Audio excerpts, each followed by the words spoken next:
السلام علیکم ورحمۃ اللہ وبرکاتہ۔ امید ہے آپ تمام دوست احباب خیر و عافیت سے ہوں گے۔ آپ کے مسائل اور ان کا حل سیریز میں ہمارے ایک دوست نے یہ سوال پوچھا ہے کہ اگر مقتدی سجدہ تلاوت نہ کرے تو اس کے لیے کیا حکم ہے۔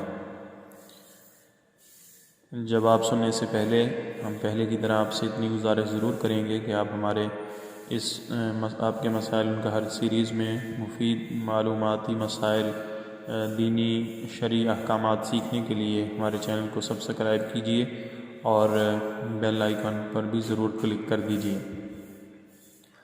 دیکھیں، امام جب سجدہ تلاوت کرے تو اس کے ساتھ جس امام نے قرات کی اور وہ سجدہ تلاوت کر رہا ہے تو اس کے ساتھ مقتدی پر سجدہ کرنا بھی واجب ہوتا ہے۔ ہاں، اگر امام کے سجدے کے دوران مقتدی سجدے میں نہ جائے اور نماز ختم ہو جائے تو اس کی نماز ہو جائے گی، البتہ جان کر جو سجدہ چھوڑا ہے اس نے اور سجدہ نہیں کیا، اس کی وجہ سے یہ گناہ گار ہوگا اور اس کو توبہ اور استغفار کرنے کی ضرورت ہے کہ یہ توبہ اور استغفار کرے۔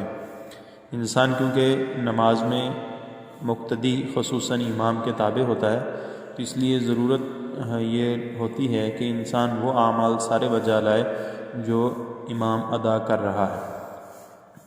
تو اس لیے انسان کو سجدہ تلاوت بھی امام نے اگر کیا ہے تو کرنا چاہیے، لیکن اگر سجدے میں نہیں جائے گا مقتدی اور باقی نماز پوری مکمل صحیح طریقے سے امام کے ساتھ ادا کرے گا تو اس کی نماز ہو جائے گی، البتہ مقتدی جو ہے وہ گناہ گار ہوگا۔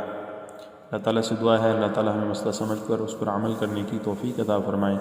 وآخر دعوانا الحمدللہ رب العالمین۔